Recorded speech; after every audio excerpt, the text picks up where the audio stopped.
ಆದ್ರೂ ಅವರೇ. ಮೈನಾ ಅವ್ರೆ, ಯಾಕೆ ನಿಮ್ ವಾಯ್ಸ್ ಸ್ವಲ್ಪ ಒಂಥರ ಇದೆ? ಹಾಗೇನೂ ಇಲ್ಲ, ನಾನ್ ಸರಿಯಾಗಿ ಇವ್ನಿ. ಆದ್ರೆ ನಾನ್ ಸರಿಯಾಗಿಲ್ಲ ಮೈನಾ ಅವ್ರೆ. ಧ್ರುವ ಅವರೇ, ಯಾಕೆ ಹೀಗೆಲ್ಲ ಮಾತಾಡ್ತಿದ್ದೀರಾ? ಮೈನಾ ಅವ್ರೆ, ನಂದು ನಿಮ್ದು ಎಂಗೇಜ್ಮೆಂಟ್ ಈಗಾಗ್ಲೇ ಆಗೋಗಿರ್ಬೇಕಾಗಿತ್ತು. ಆದ್ರೆ ನನ್ನ ಎಂಗೇಜ್ಮೆಂಟ್ ಇವತ್ತು ಬೇರೆ ಯಾರ ಜೊತೆನೋ ಆಗ್ತಾ ಇದೆ. ಇದನ್ನೆಲ್ಲ ನೆನ್ಸ್ಕೊಳ್ತಾ ಇದ್ರೆ ನನ್ಗೆ ತುಂಬಾ ಸಂಕಟ ಆಗ್ತಿದೆ. ಧ್ರುವ ಅವರೇ, ನೀವ್ ಹೀಗೆಲ್ಲ ಮಾತಾಡ್ಬಾರ್ದು. ಯಾರಾದ್ರೂ ಕೇಳಿಸ್ಕೊಂಡ್ರೆ ಏನಂತ ಅನ್ಕೋತಾರೆ?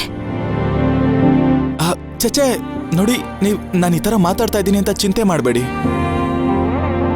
ನಾನು ಗೋಳಾಡೋ ಅಂತವನಲ್ಲ. ಮೈನಾ ಅವ್ರೆ, ಇವತ್ತು ನನ್ನ ಜೀವನದಲ್ಲೇ ಮರೆಯಕ್ಕಾಗದೇ ಇರೋಂಥ ದಿನ. ನಾನು ಅದನ್ನ ಸಂತೋಷವಾಗಿ ಸೆಲೆಬ್ರೇಟ್ ಮಾಡ್ತೀನಿ. ಧ್ರುವ ಅವರೇ, ನಿಜವಾಗ್ಲೂ ನೀವೇನ ಹೇಳ್ತಿರೋದು? ಹೌದು ಮೈನಾ ಅವ್ರೆ, ಇವತ್ನಷ್ಟು ಸಂತೋಷವಾದ ದಿನ ನನ್ನ ಜೀವನದಲ್ಲೇ ಬರೋದಕ್ಕೆ ಸಾಧ್ಯ ಇಲ್ಲ. ಹಾಗೆ ನೀವು ಕೂಡ ಹಳೆದನ್ನೆಲ್ಲ ಯೋಚನೆ ಮಾಡ್ಕೊಂಡು ಚಿಂತೆ ಮಾಡಬೇಡಿ, ಓಕೆನಾ? ನಂತರನೇ ಸಂತೋಷವಾಗಿರಿ. ನೋಡಿದ್ರು ಅವರೇ, ನನಗ್ ಸಮಾಧಾನ ಮಾಡೋದಿಕ್ಕೋಸ್ಕರ ನೀವೀ ತರ ಮಾತಾಡಿ ಆಮೇಲೆ ನಿಶ್ಚಿತಾರ್ಥದಲ್ಲಿ ನಿಮ್ ಮುಖನ ಗಂಟ್ ಹಾಕೊಂಡಿರ್ಬಾರ್ದು, ಸರಿನಾ? ನೀವ್ ಹೇಳೋ ತರ ಈ ದಿನನ ನೀವ್ ಮನ್ಸಲ್ಲಿಟ್ಕೊಂಡು ಸಂತೋಷ ಪಡೋ ದಿನಾನೇ. ನೀವ್ ಯಾವಾಗ್ಲೂ ಸಂತೋಷವಾಗೇ ಇರ್ಬೇಕು ಧ್ರುವ ಅವರೇ, ಅದೇ ನನ್ನ ಆಸೆ. ಆಮೇಲೆ ಅತ್ತೆ, ನಿಮ್ಮಮ್ಮ ಅವ್ರನ್ನ ಖುಷಿಯಾಗಿ ನೋಡ್ಕೊಳ್ಳಿ. ಯಾಕೆ?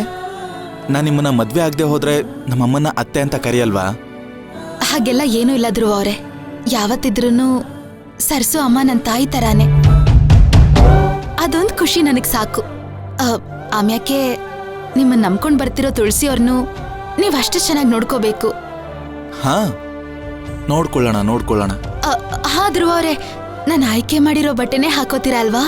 ಹಾ ಮೈನಾ ಅವ್ರೆ, ನೀವು ಕೊಡ್ಸಿದ್ದಲ್ವಾ, ಹಾಕೊಳ್ದೆ ಇರ್ತೀನಾ? ಇನ್ನೊಂದು ವಿಷಯ ಗೊತ್ತಾ? ನನ್ನ ಈ ಬಟ್ಟೆಲ್ ನೋಡಿ ಎಲ್ರೂ ನೀನ್ ಮದ್ವೆ ಗಂಡಿನ ತರ ಕಾಣಿಸ್ತಾ ಇದೀಯ ಅಂತ ಹೇಳಿದ್ರು, ಗೊತ್ತಾ ನಿಮ್ಗೆ? ಅದ್ ಸರಿ ಮೈನಾ ಅವ್ರೆ, ನೀವು ನಾನ್ ಕೊಡ್ಸಿದ ಸೀರೆನೆ ಉಟ್ಕೊಂಡಿದ್ದೀರ ತಾನೆ? ಅದು ನಾನು. ಯಾಕೆ ರಾಗ ಹೇಳಿತಾ ಇದ್ದೀರಾ? ನಾನ್ ಕೊಡ್ಸಿದ ಸೀರೆನೆ ತಾನೇ ನೀವು ಉಟ್ಕೊಂಡಿರೋದು? ಹೌದೋ ಇಲ್ವೋ ನಿಜ ಹೇಳಿ. ಇಲ್ಲ ಧ್ರುವ ಅವರೇ, ಅದನ್ನೇ ಉಟ್ಕೊಂಡಿದ್ದೀನಿ. ನನ್ ಸೆಲೆಕ್ಷನ್ ನೋಡಿ ಎಲ್ರು ಏನ್ ಹೇಳಿದ್ರು? ತುಂಬಾ ಚೆನ್ನಾಗಿದೆ ಅಂದ್ರು. ಮತ್ತೆ ಹೇಳ್ದೆ ಇರ್ತಾರಾ? ನಿಮ್ಮನ್ನ ಸೀರಿಯಲ್ ನೋಡಿ ದೃಶ್ಯ ಇನ್ನೂ ನನ್ನ ಕಣ್ಣಲ್ಲಿ ಹಾಗೇ ಇದೆ.